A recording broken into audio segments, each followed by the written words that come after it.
नमस्कार दोस्तों, आप सभी का स्वागत है योगेंद्र साहू ऑनलाइन क्लासेस में। मैं आपका दोस्त, आपका होस्ट, आपका ट्यूटर दीपक इस ऑनलाइन प्लेटफॉर्म में आपका स्वागत करता हूं।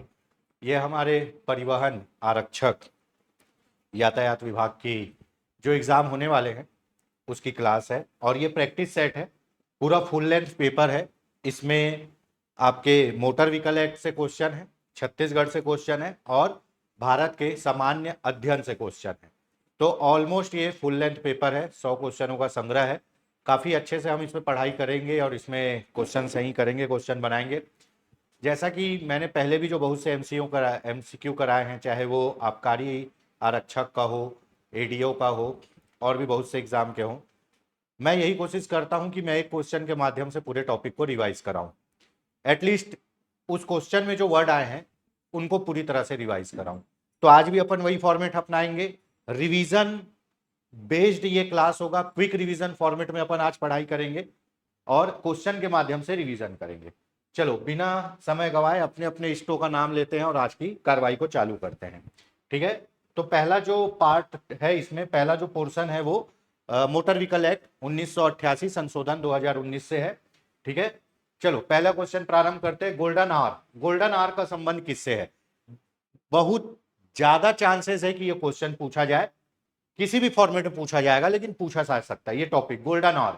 गोल्डन आवर का संबंध किससे है? गोल्डन आवर का संबंध है दुर्घटना के बाद पहले 1 घंटा। दुर्घटना के बाद पहले एक जो क्रूशियल घंटे होते हैं उसमें इलाज प्रदान करने से। ठीक है।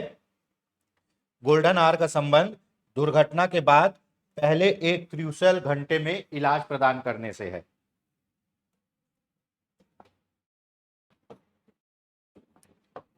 ठीक है। गोल्डन आवर, दुर्घटना के बाद पहला 1 घंटा इलाज हेतु। देखिए क्या होता है, दुर्घटना के बाद अगर तुरंत किसी भी विक्टिम को, किसी भी जो दुर्घटनाग्रस्त आदमी, उसको 1 घंटे के भीतर इलाज मिल जाएगा तो उसके जिंदा बचने के चांसेस 75% बढ़ जाते हैं। हमारे यहाँ क्या होता है, हमारे यहाँ दुर्घटना में अगर कोई घायल व्यक्ति रोड पे पड़ा हुआ है तो उसको कोई उठाता नहीं है, अस्पताल नहीं ले जाता जब तक पुलिस या एम्बुलेंस ना आ जाए।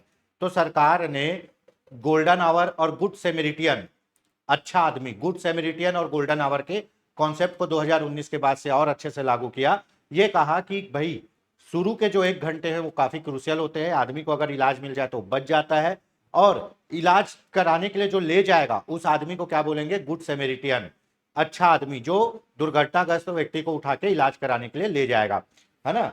अब अगर इलाज कराने के लिए ले जाएगा तो उसका इलाज कैशलेस होगा। ठीक है, ये आगे पढ़ेंगे, तीनों चीजों को याद रखिए।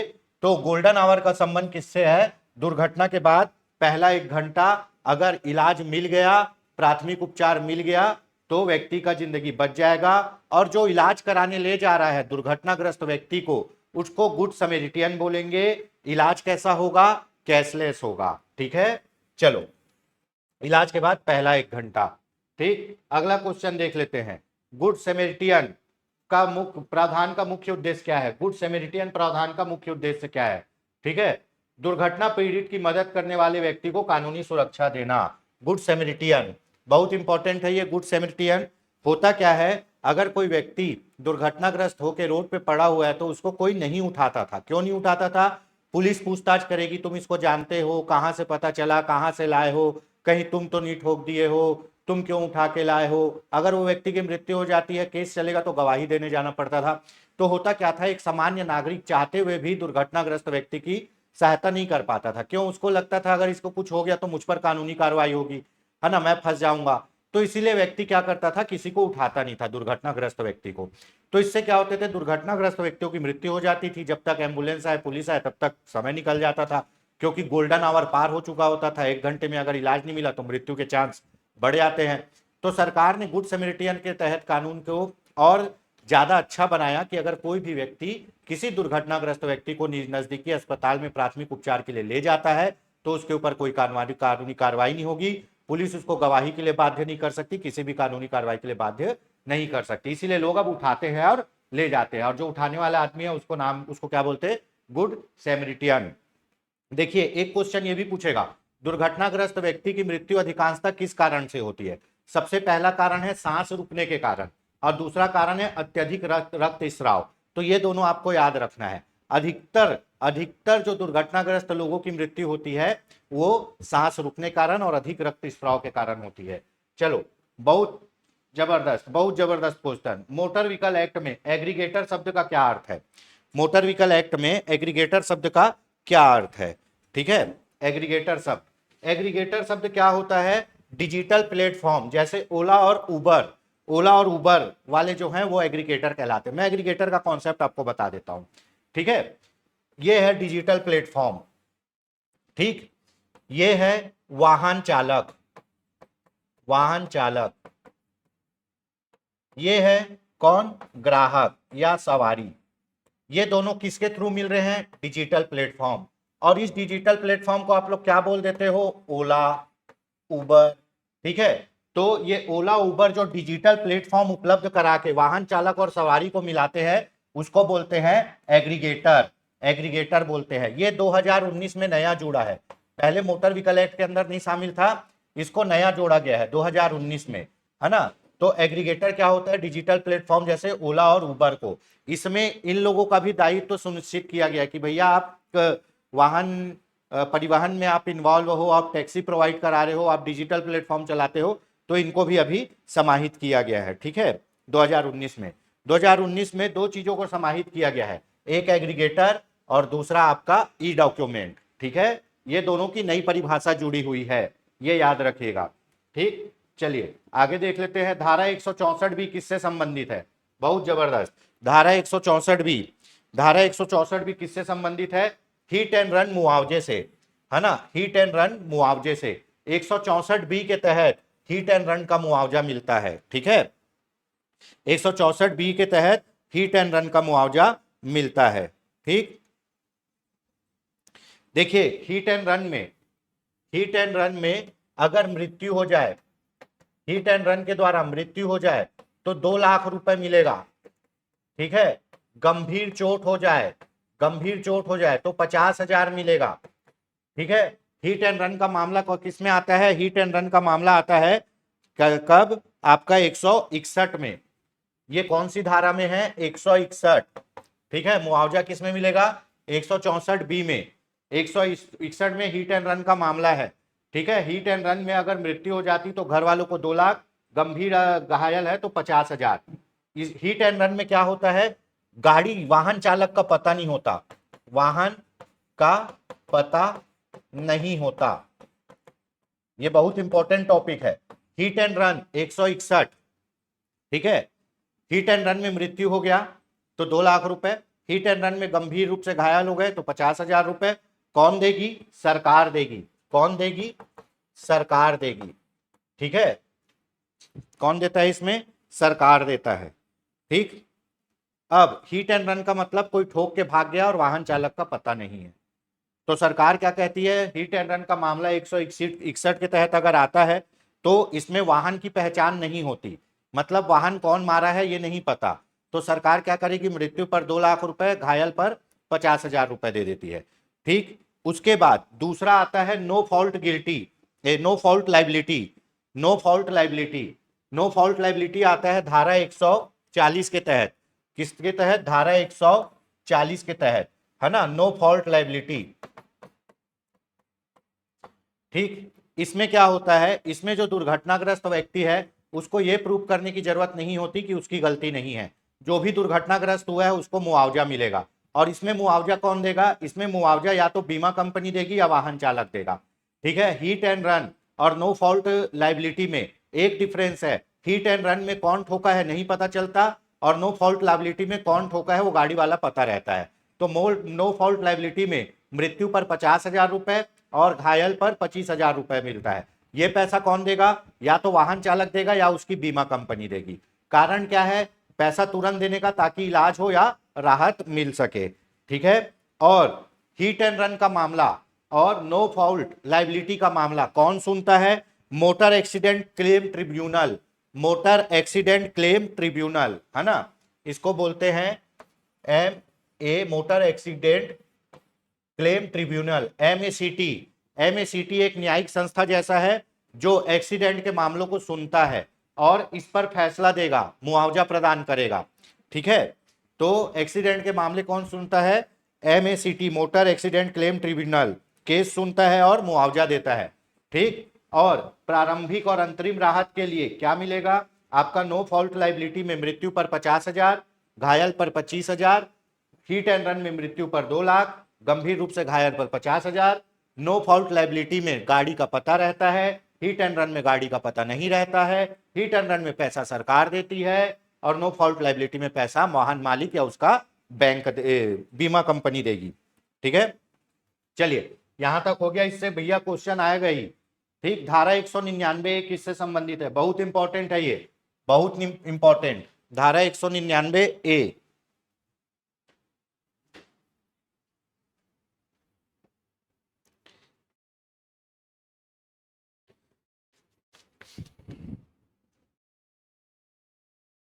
धारा 199A बहुत इंपॉर्टेंट है।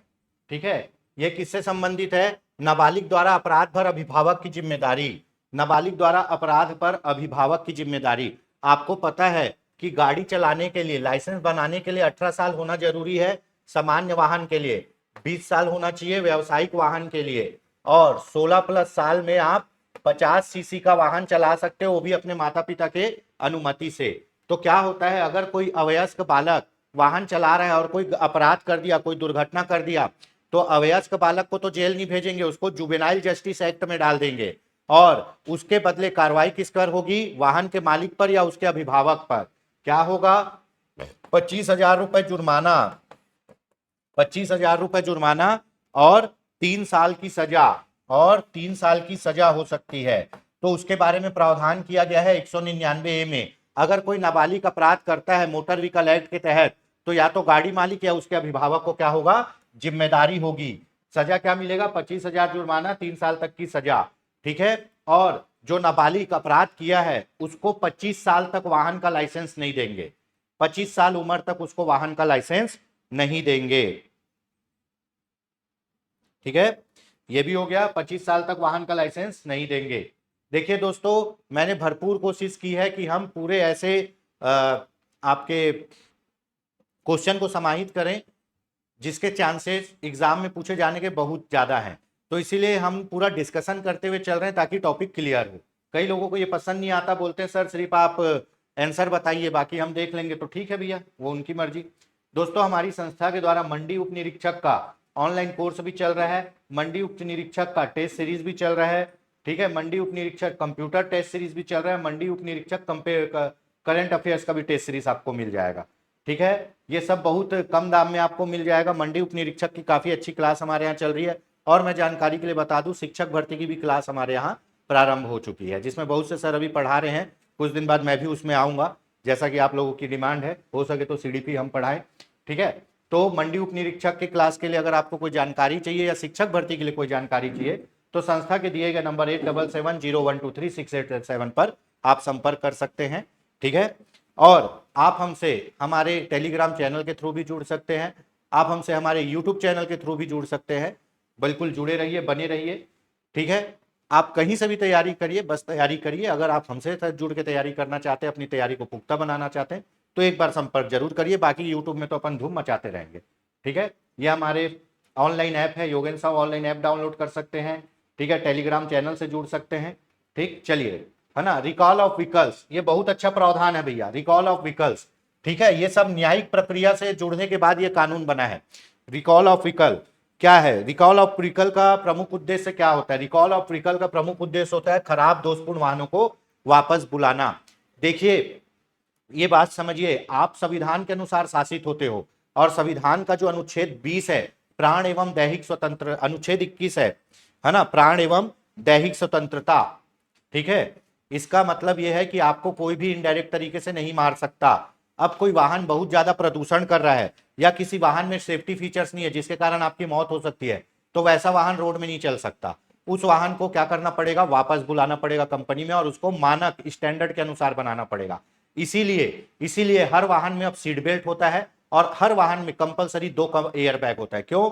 क्योंकि अगर ये नहीं रहेगा तो आपके मरने की चांसेस ज्यादा बढ़ जाएंगे। ठीक है, अगर मान लो कोई वाहन खराब है, दोषपूर्ण है, या जिससे आपको चोट लग सकता है, दुर्घटना हो सकती है, उस वाहन को कंपनी वापस बुलाएगी और पूरा घाटा सहेगी। ठीक है, तो वाहन का रिकॉल किया जाता है। जैसे जैसे मैं बता रहा हूं, जब हमारे यहाँ BS6 लागू हुआ, BS6 लागू हुआ मतलब पुराने वाहन चलने अमान्य हो गया, BS6 इंजन होगा, तो सुप्रीम कोर्ट क्या बोल दिया कि पूरे वाहन नहीं बेचना है या इतने दिन तक बेच के खत्म करो।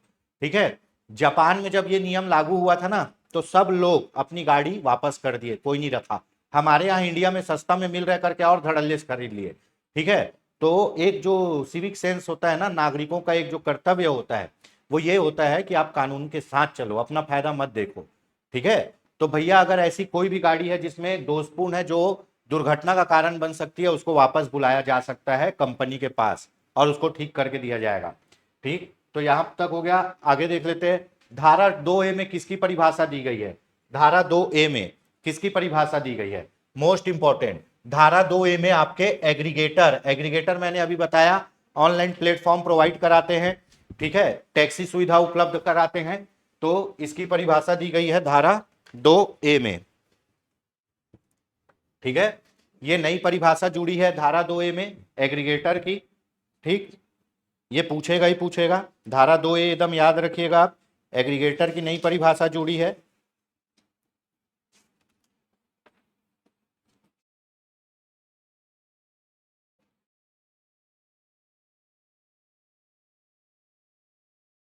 चलिए, दो परिभाषा नहीं जुड़ी है, एग्रीगेटर और ई डॉक्यूमेंट, है ना। तो 2A में क्या है? एग्रीगेटर है।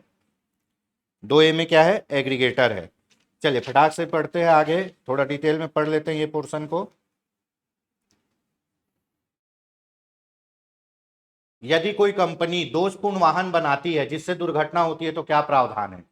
अगर कोई कंपनी दोषपूर्ण वाहन बनाती है और उससे दुर्घटना हो रहा है तो क्या प्रावधान है? ठीक है, तो धारा 182(2) के अनुसार, धारा 182, धारा 182 बी के अनुसार, 182 बी के अनुसार कंपनी को कितना, कंपनी को 100 करोड़ रुपए का जुर्माना हो सकता है। कितना?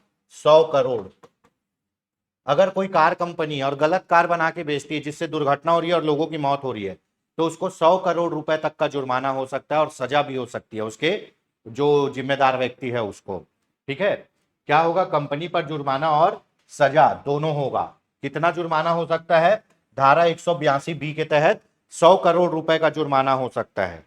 ठीक है, कंपनियां जो वाहन का निर्माण करता है उस पर, और 1 साल की सजा हो सकती है। ठीक, और वाहन अगर खराब है तो उसको रिकॉल कर लिया जाएगा।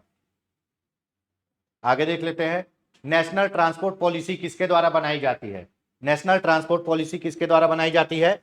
केंद्र सरकार के द्वारा। किसके द्वारा? केंद्र सरकार के द्वारा। ठीक है, मैं बता दूं आपको, जो परिवहन है, परिवहन है, ये कौन सी सूची का विषय है? समवर्ती सूची का। कौन सी भी सूची का विषय है? समवर्ती सूची का। इस पर कानून कौन बना सकता है? केंद्र सरकार भी बना सकती है, राज्य सरकार भी। दोनों के कानून में अगर विरोध होगा तो किसका कानून मान्य होगा? केंद्र सरकार का। यहां नेशनल ट्रांसपोर्ट पॉलिसी बोला है, कौन बनाएगा? केंद्र सरकार बनाएगा। ठीक है, अगला, मोटर व्हीकल एक्सीडेंट फंड का उपयोग किसके लिए होता है? 2019 में के बाद मोटर व्हीकल एक्सीडेंट फंड बनाया गया।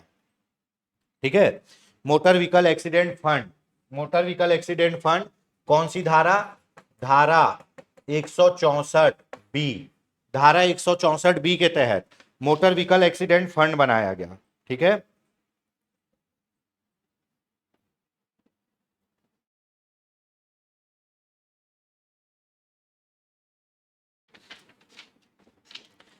धारा 164 बी के तहत मोटर व्हीकल एक्सीडेंट फंड बनाया गया। इससे क्या मिलेगा? मुआवजा। अभी पढ़ के आया है ना, मुआवजा। ठीक है, क्या होता है इससे? दुर्घटना पीड़ितों को सहायता दी जाती है, मुआवजा दिया जाता है। ठीक, हिट एंड रन में, है ना, हिट एंड रन में कौन देता है? सरकार देता है मुआवजा। ठीक है, और इलाज का खर्चा देगा कौन से? मोटर व्हीकल एक्सीडेंट फंड के द्वारा। ठीक, चलिए आगे बढ़ते हैं। धारा 134 ए, धारा 134 ए किससे संबंधित है? धारा 134 ए। ठीक है, धारा 134 a most important, golden hour में कैशलेस इलाज नया जोड़ा गया है। गोल्डन आवर में कैशलेस इलाज, मैं आपको गुड समैरिटन भी बता दिया, वो आदमी जो दुर्घटना पीड़ित को अस्पताल ले जाएगा। गोल्डन आवर मतलब शुरू का 1 घंटा जिसमें उसकी जान बच सकती है। अस्पताल पहुंचने के बाद उस आदमी का कैशलेस इलाज होगा। कौन सी धारा के तहत? मोटर व्हीकल एक्ट की धारा 134 से गोल्डन आवर में कैशलेस इलाज। ठीक है, कौन से फंड से होगा? मोटर व्हीकल एक्सीडेंट फंड से होगा। ठीक, चलिए, हिट एंड रन मामले में मुआवजा कौन देता है? हिट एंड रन मामले में मुआवजा कौन देता है बताइए? थोड़ा कंफ्यूजनिंग क्वेश्चन है, ठीक है।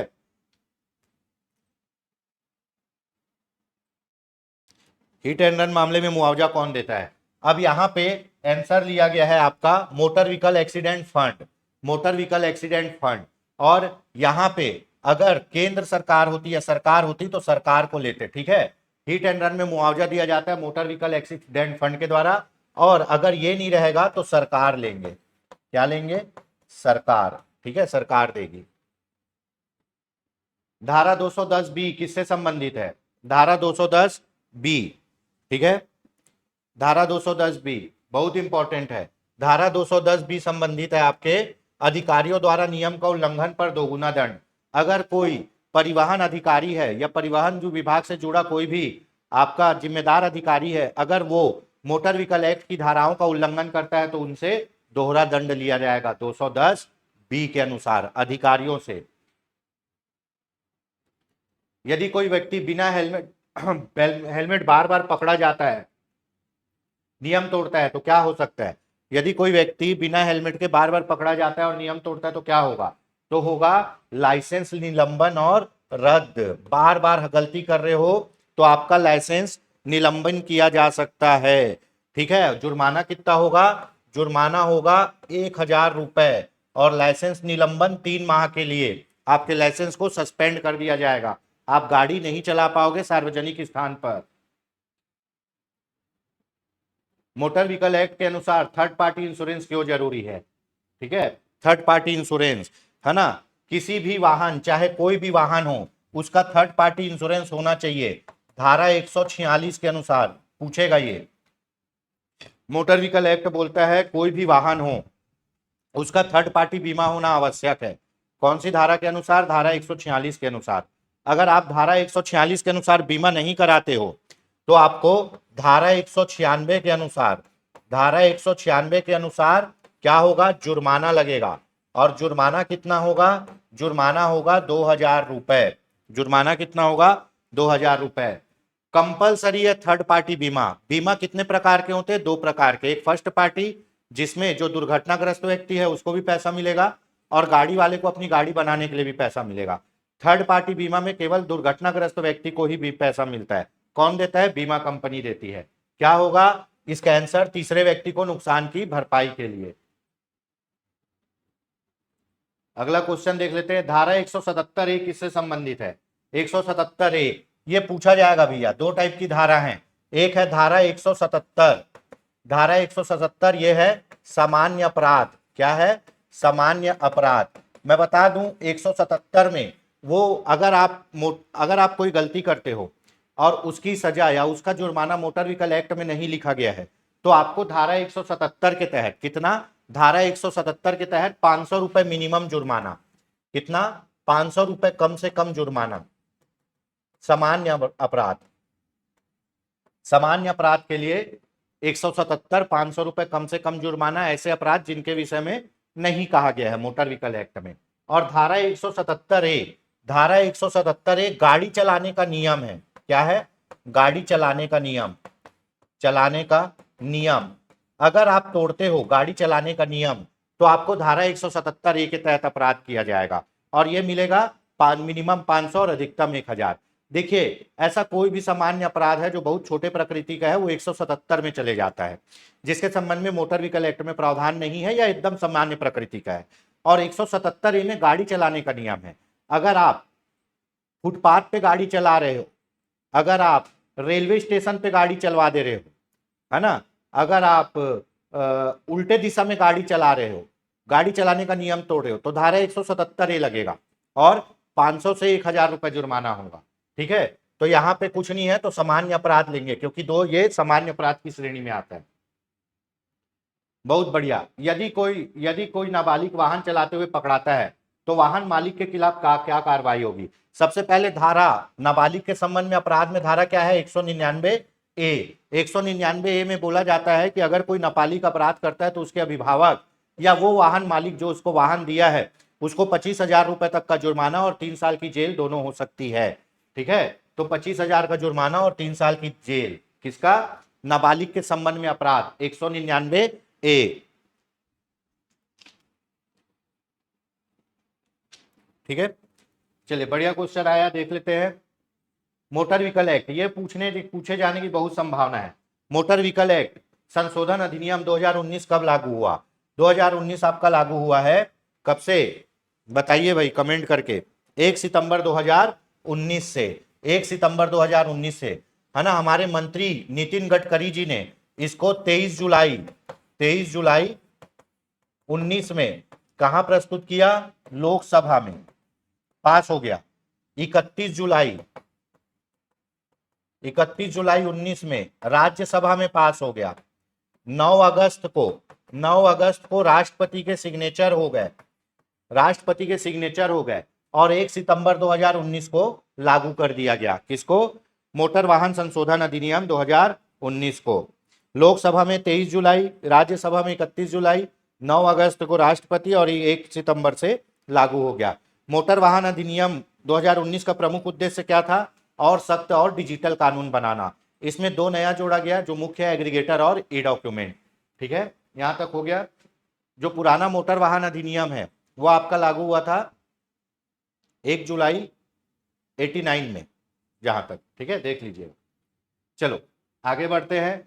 बिना हेलमेट वाहन चलाने पर जुर्माना कितना है? अगर हेलमेट नहीं पहनोगे तो वाहन चलाने पर जुर्माना कितना है भैया? बताइए। जुर्माना है आपका 1,000 रुपए। 1,000 रुपए बिना हेलमेट वाहन चलाने पर 1,000 रुपए। और आपका लाइसेंस भी 3 माह के लिए रद्द किया जा सकता है। 3 माह के लिए रद्द किया जा सकता है, निलंबित किया जा सकता है। ठीक है, 129 धारा 129 बोलती है आपको हेलमेट पहनना है। धारा 129 बोलती है आपको हेलमेट पहनना है। अगर आप हेलमेट नहीं पहनोगे तो धारा 194D, किसका? धारा 194D के अनुसार आपका फाइन हो जाएगा कितना? 1,000 रुपए। ठीक है, 1,000 रुपए फाइन हो जाएगा। चलो, शराब पीकर वाहन चलाना, शराब पीकर गाड़ी चलाने पर अधिकतम जुर्माना कितना है? शराब पीकर वाहन चलाने पर अधिकतम जुर्माना है आपका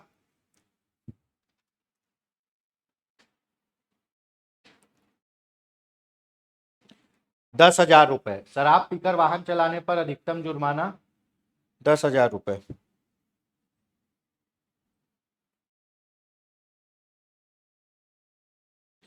कितना है?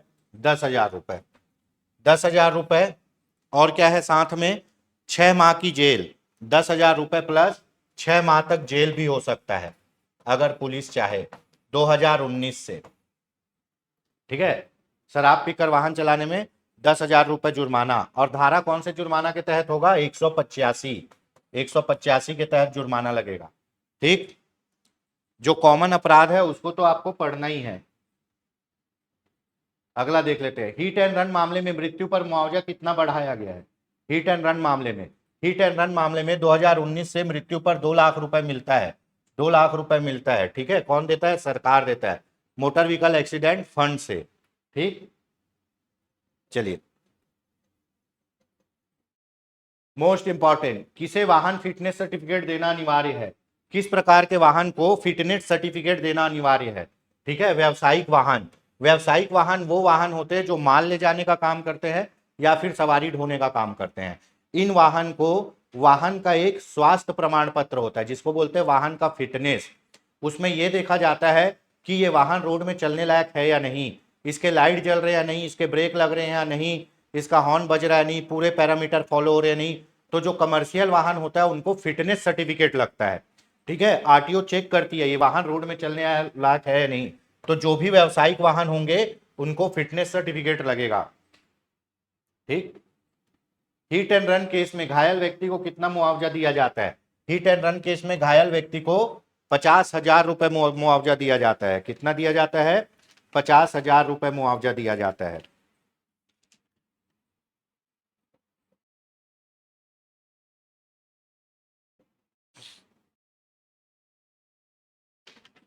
ठीक, कौन सी धारा के अनुसार? 161(2)(a) के अनुसार 50,000 रुपए मुआवजा। ठीक, और मृत्यु पर मुआवजा जो 2 लाख दिया जाता है, कौन सी धारा के अनुसार दिया जाता है? 161(2)(b) के अनुसार। फंड किस में है? 164(b) में है।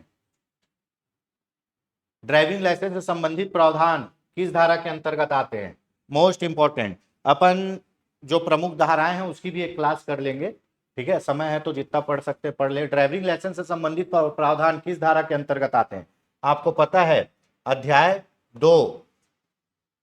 2 धारा 3 से 10 तक ड्राइविंग लाइसेंस से संबंधित प्रावधान है। ठीक है, अध्याय 2 धारा 3 से 10 तक ड्राइविंग लाइसेंस से संबंधित प्रावधान है। धारा 3 में क्या बोलता है? धारा 3 बोलता है कि आपके पास एक वैध लाइसेंस होना चाहिए। धारा 4 बोलता है लाइसेंस के लिए आयु सीमा कितनी है। धारा 5 बोलता है क्या मालिक का दायित्व। धारा 6 बोलता है एक से अधिक ड्राइविंग लाइसेंस नहीं रखना है। धारा 8 बोलता है कि लर्नर लाइसेंस। धारा 9 बोलता है स्थायी लाइसेंस। धारा 10 बोलता है लाइसेंस का वर्ग। धारा 14 बोलता है लाइसेंस की वैधता। 15 बोलता है नवीनीकरण। 19 बोलता है निलंबन या रद्द, और 20 बोलता है न्यायालय की सख्ती। ठीक है, चलिए धारा 7 क्या बोलता है? धारा 7 बोलता है आपको हैवी लाइसेंस तभी मिलेगा जब आपके पास लाइट मोटर चलाने का 1 साल का अनुभव हो। और मोस्ट इंपॉर्टेंट धारा 12 क्या बोलता है? ड्राइविंग स्कूल को मान्यता प्रदान करना और उसका नियम। तो जो ड्राइविंग स्कूल चलते हैं वो कौन से धारा के अनुसार चलते हैं? धारा 12। ठीक, चलिए अगला देख लेते हैं। National register of driving license किस धारा के अंतर्गत आता है? National register of driving license, most important, national register of driving license धारा 25A के तहत आता है। ये नया जोड़ा गया है, धारा 25A। इसमें इसका मुख्य उद्देश्य है कि एक व्यक्ति के पास एक ही लाइसेंस हो, भारत में एक व्यक्ति के पास एक ही लाइसेंस हो। ठीक है, ये एक रजिस्टर बनेगा ड्राइवरों के लाइसेंस का जिसमें एक व्यक्ति के पास एक ही लाइसेंस रहेगा, धारा 25A। अगला क्वेश्चन देख लेते हैं। स्वामित्व हस्तांतरण, मोस्ट इंपॉर्टेंट है ना, नाम ट्रांसफर, स्वामित्व हस्तांतरण कौन सी धारा के अंतर्गत, कौन सी धारा के अंतर्गत स्वामित्व का हस्तांतरण होता है? धारा 50। किस धारा के अंतर्गत? धारा 50। ठीक है, अगर आप अपनी गाड़ी, देखिए गाड़ी आपके नाम से है और गाड़ी कोई दुर्घटना कर देती है तो आपकी जिम्मेदारी होगी कि भैया गाड़ी तो आपके नाम से है। अब आप बोलोगे मैं तो गाड़ी बेच दिया, तो नाम क्यों नहीं ट्रांसफर कराया? आपको नाम ट्रांसफर कराना था। ठीक है, तो वो नाम ट्रांसफर का प्रोसेस है धारा 50 में। ठीक, धारा 50 में है ना, गाड़ी बेचने पर या किसी अन्य के नाम करने पर नाम ट्रांसफर। अगर आप अपनी गाड़ी जिस राज्य में आप रहते हो उसी राज्य में बेच रहे हो तो 14 दिनों के अंदर आपको आरटीओ को सूचना देके नाम ट्रांसफर कराना पड़ेगा। जिस राज्य में हो उसी राज्य में रहते हो और वहीं बेच रहे हो तो 14 दिन के अंदर। अगर दूसरे राज्य में भेज रहे हो बेच रहे हो तो 45 दिन के अंदर। ठीक है, 45 दिन के अंदर। और अगर आदमी की मृत्यु हो गई और उसका गाड़ी अब उसका बेटा चलाता है तो नाम ट्रांसफर कराना है आपको 3 माह के अंदर। एक राज्य में 14 दिन, अन्य राज्य में 45 दिन, मृत्यु पर 3 माह। धारा 50 के अंतर्गत नाम ट्रांसफर होता है। फिटनेस प्रमाण पत्र से संबंधित धारा कौन सी है? अभी बताया, व्यावसायिक वाहन जो माल ढोते हैं या सवारी ले जाते हैं उनको फिटनेस प्रमाण पत्र रखना जरूरी होता है कि वो गाड़ी रोड में चलने लायक है। तो ये कौन से में है? धारा 56। धारा 56 में व्यावसायिक वाहन को फिटनेस प्रमाण पत्र की जरूरत है। कौन से में? धारा 56। चलो, हेलमेट की अनिवार्यता, मोस्ट इंपॉर्टेंट, ये पूछेगा ही। हेलमेट की अनिवार्यता कौन से धारा में है? हेलमेट की अनिवार्यता है धारा 129 में। और अगर आप हेलमेट नहीं पहनोगे तो 194 D के अनुसार 1,000 रुपए फाइन लग जाएगा, 3 माह तक लाइसेंस निलंबित हो जाएगा। ठीक, दुर्घटना में चालक का कर्तव्य किस धारा में है? मोस्ट इंपॉर्टेंट, दुर्घटना में चालक का कर्तव्य, दुर्घटना में चालक का कर्तव्य किस धारा में वर्णित है? दुर्घटना में चालक का कर्तव्य है धारा 134। क्या? धारा 134। देखिए, ये जो मोटर व्हीकल एक्ट है ये बोलता है कि अगर कोई व्यक्ति दुर्घटनाग्रस्त हो गया है तो जिस गाड़ी से हुआ है उस चालक का दायित्व तो है कि उसको सबसे पास के प्राथमिक स्वास्थ्य केंद्र ले जाए, सबसे पास के प्राथमिक स्वास्थ्य केंद्र ले जाए और वहां उसका इलाज कराए और पुलिस को सूचना दे। लेकिन हमारे यहाँ चालक दुर्घटना करके भाग जाता है। क्यों? क्योंकि पब्लिक पीट पीट के मार डालेगी। पर ड्राइवर का कर्तव्य है 134 में कि भैया वो ले जाए। ठीक है।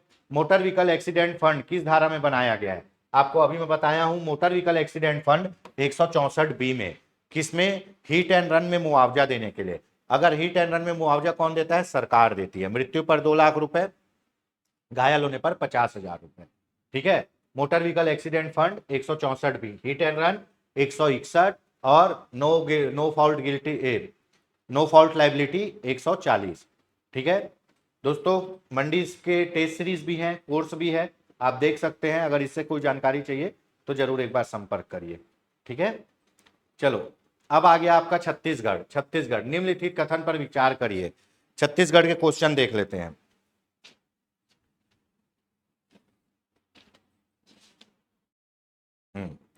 निम्नलिखित कथन पर विचार करिए। कांगेर घाटी राष्ट्रीय उद्यान की स्थापना 22 जुलाई 1982 को हुई। बिल्कुल सही। छत्तीसगढ़ का सबसे छोटा राष्ट्रीय उद्यान है कांगेर घाटी राष्ट्रीय उद्यान। क्षेत्रफल, इसका क्षेत्रफल 300 वर्ग किलोमीटर है। गलत। इसका क्षेत्रफल 200 वर्ग किलोमीटर है, सबसे छोटा है। इस राष्ट्रीय उद्यान में कुटुमसर गुफा स्थित है। बिल्कुल, कुटुमसर गुफा स्थित है ना। कहा? कांगेर घाटी राष्ट्रीय उद्यान में। जिसमें अंधी मछली पाई जाती है उसका नाम है शंकर कैरेपियाई या शंकराई, है ना। जिस खोजे थे, रंगीन मछली, अंधी मछली पाई जाती है। इस राष्ट्रीय उद्यान में प्राकृतिक रूप से मगरमच्छ पाए जाते हैं। बिल्कुल सही। इस राष्ट्रीय उद्यान में भैंसा दरहा नामक स्थान पर, कांगेर नदी में भैंसा दरहा नामक स्थान पर प्राकृतिक रूप से मगरमच्छ पाए जाते हैं। ठीक है। जांजगीर चांपा और कोटमी सोनार में कृत्रिम रूप से मगरमच्छ पाए जाते हैं। यहाँ प्राकृतिक रूप से मगरमच्छ पाए जाते हैं। दोनों में यही डिफरेंस है। ठीक है। उसके बाद यहाँ कांगेर घाटी राष्ट्रीय उद्यान में किसको संरक्षित किया गया है? पहाड़ी मैना, पहाड़ी मैना और रीसस बंदर, उड़न गिलहरी, पहाड़ी मैना और रीसस बंदर, उसको संरक्षित किया गया है। मैं बता दूं, भारत का पहला बायोस्फीयर रिजर्व इसे घोषित किया गया था। वर्तमान में ये लागू नहीं है। भारत का पहला बायोस्फीयर रिजर्व घोषित किया गया था कांगेर घाटी राष्ट्रीय उद्यान को, पर वर्तमान में लागू नहीं है। तो 2 नहीं है, बाकी सब सही है। तो 1, 3, 4 सही है। ठीक है। चलिए,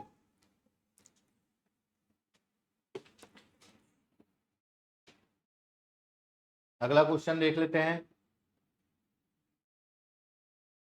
छत्तीसगढ़ में नाचा के प्रवर्तक दुलार सिंह मंदरा जी को कहते हैं। बिल्कुल सही। नाचा के भीष्म पितामह दुलार सिंह मंदार जी, है ना। मंदरा जी इनको इसलिए कहते हैं, ये मंदरा जी है जो मद्रासी का भ्रंश है। उनका शकल थोड़ा सा साउथ इंडियन जैसे दिखता था, इसीलिए उसको दाऊ दुलार सिंह मद्रासी बोल देते थे, जो बदलते बदलते मंदरा जी हो गया। ऐसा कहानी है। ठीक है। छत्तीसगढ़ में लोक कला के उद्धारक महासिंह चंद्राकर है। गलत, है ना। छत्तीसगढ़ में लोक कला के पुजारी महासिंह चंद्राकर को कहा जाता है। ठीक है। तो कौन सा सही है? केवल 1 और 3 सही है। केवल 1 और 3 सही है।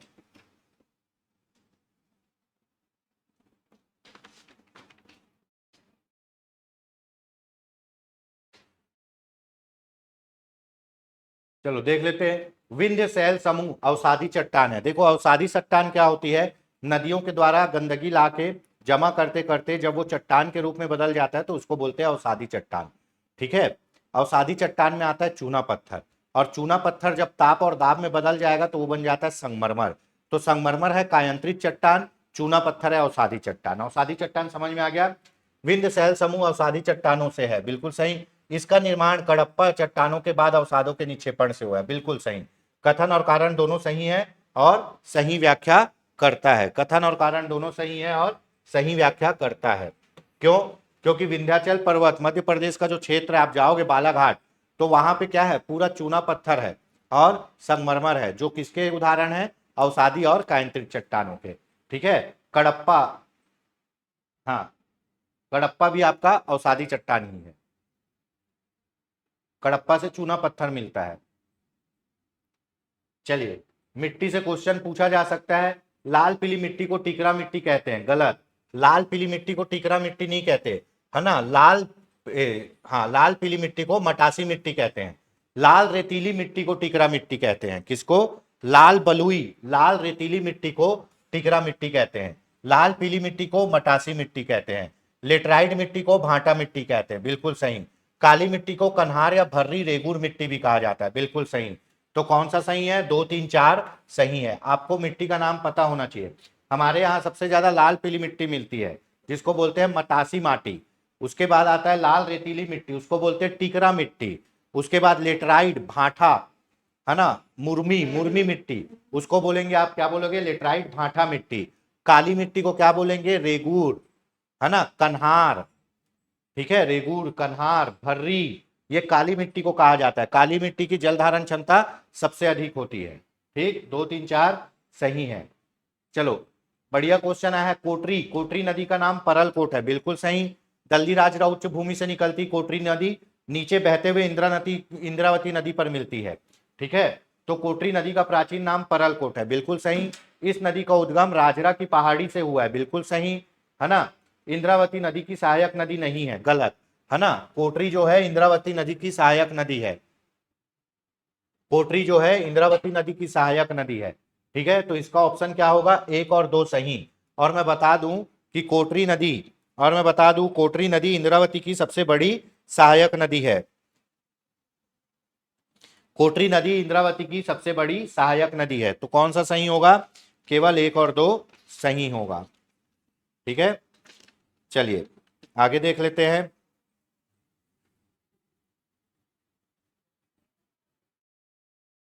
चलो सुमेलित कीजिए। छत्तीसगढ़ का शिमला मैन पार्ट, बहुत जाते हैं दलदली भूमि घूमने। छत्तीसगढ़ का शिमला मैन पार्ट, साल वनों का द्वीप बस्तर। हमारे यहाँ साल वन पाए जाते हैं, ठीक है। हमारे यहाँ जो साल वन पाए जाते हैं वो हिमालय की तराई में जो साल मिलते हैं ना उच्च क्वालिटी के, उसको पाए वो मिलते हैं। हमारे यहाँ सागौन वन भी पाए जाते हैं, ठीक है, नारायणपुर में। सागौन हमारे यहाँ बर्मा प्रकृति का सागौन होता है, ठीक है, फुसरेल घाटी में, ठीक। उसके बाद इस राज्य का प्रथम जैव प्रौद्योगिकी पार्क कहां पे आएगा? अंबिकापुर में। इस राज्य का चित्तौड़गढ़ के किले जैसा कौन सा किला है? लाफागढ़ है, ठीक है। देख लेते हैं आंसर क्या होगा। आंसर होगा सी। क्या? सी, ठीक। शिमला मैनपाट, साल वनों का द्वीप बस्तर, प्रथम जैव प्रौद्योगिकी अंबिकापुर, चित्तौड़गढ़, लाफागढ़। चलो सात धारा जलप्रपात कहाँ है? सबसे पहले तो सात धारा जलप्रपात इंद्रावती नदी में बनता है। इंद्रावती नदी की जब धाराएं 7 भागों में बढ़ जाती है ना, शिव धारा, शिव चित्र धारा, बाण धारा, कपिल धारा, बोध धारा और ऐसा ही कुछ है ना। तो 7 धाराएं हैं, 7 धाराओं में बढ़ती है। ये कहाँ है? ये है लंकापल्ली में। कहाँ है? लंकापल्ली में। इंद्रावती नदी पर 7 धारा, हसदेव नदी पर अमृत धारा, ठीक है। निम्नलिखित छत्तीसगढ़ विश्वविद्यालय स्थापित हुए, कालक्रम में व्यवस्थित कीजिए। पूछा जा सकता है, देखिए बेसिक ज्यादा पूछेगा, है ना। आपके इस एग्जाम में बेसिक ज्यादा पूछेगा। बंद करिए दरवाजा। चलिए, पंडित रविशंकर विश्वविद्यालय 1964 सामान्य शिक्षा का पहला विश्वविद्यालय, है ना। गुरु घासीदास विश्वविद्यालय 1983, इंदिरा कला संगीत विश्वविद्यालय 1956, इंदिरा गांधी 1987, ठीक है। यही है पंडित रविशंकर विश्वविद्यालय 1964 सामान्य शिक्षा का पहला विश्वविद्यालय है हमारे यहाँ। गुरु घासीदास विश्वविद्यालय 1983, ठीक है। इंदिरा कला संगीत 1956 छत्तीसगढ़ का पहला विश्वविद्यालय, ठीक है, 1956, ठीक है। इंदिरा गांधी कृषि विश्वविद्यालय 1987। जो इंदिरा कला संगीत विश्वविद्यालय है वो राजा की पुत्री इंदिरा के नाम पे है, इंदिरा गांधी के नाम पे नहीं है, ठीक। यहां तक हो गया। तो सबसे पहले क्या आएगा? 3 वाला ये है सी। मैं बता दूं ये पूछा गया था। गुरु घासीदास विश्वविद्यालय 2009 से इसे केंद्रीय विश्वविद्यालय बना दिया गया है। क्या? केंद्रीय विश्वविद्यालय। छत्तीसगढ़ का एकमात्र केंद्रीय विश्वविद्यालय कौन सा है? गुरु घासीदास, 2009 से केंद्रीय विश्वविद्यालय है। चलिए आगे देखते हैं।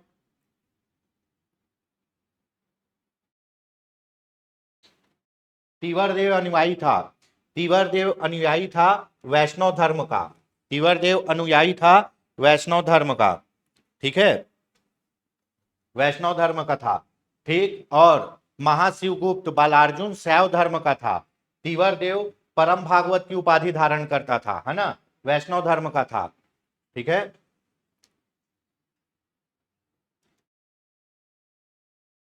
सिरपुर के पांडु वंश, इन्होंने ही आगे बनाया क्या, आपका लक्ष्मण मंदिर, इन्हीं के बाद।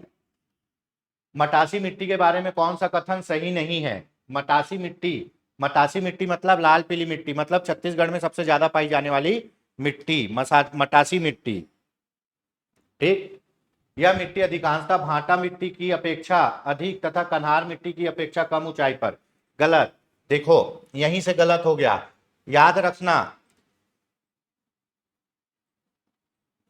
यह मिट्टी भाटा मिट्टी की अपेक्षा अधिक तथा कन्हार मिट्टी की अपेक्षा कम ऊंचाई पर पाई जाती, नहीं गलत है ये। यह मिट्टी कन्हार मिट्टी से कम उपजाऊ होती है, हाँ बिल्कुल, सबसे ज्यादा उपजाऊ है हमारे यहाँ काली मिट्टी, काली मिट्टी को कन्हार, रेगू, भर्री भी कहते हैं। ठीक है, तो काली मिट्टी से कम उपजाऊ होती है, ये सही है। इस मिट्टी में लोहे की मात्रा अधिक होती है, इसीलिए इसका कलर लाल होता है, तो लोहा है। इस मिट्टी में रेत की मात्रा भी अधिक होती है, ठीक है ना, तो रेत की मात्रा भी अधिक होती है काली मिट्टी की अपेक्षा। ठीक, तो ये सब सही है, ऊपर वाला गलत है। गलत कौन सा है? Option A. ये भाठा मिट्टी से नीचे पाया जाता है और कन्हार मिट्टी से ऊपर पाया जाता है। चलो, लाल पीली मिट्टी में क्या होगा जी? लाल पीली मिट्टी में आपको पता है हमारे यहाँ सबसे ज्यादा धान होता है, तो लाल पीली मिट्टी धान के लिए। उसके बाद बलुई मिट्टी, रेतीली मिट्टी, रेतीली मिट्टी से क्या उगा सकते हैं अपन? ठीक है, रेतीली मिट्टी में क्या उगा सकते हैं बताइए?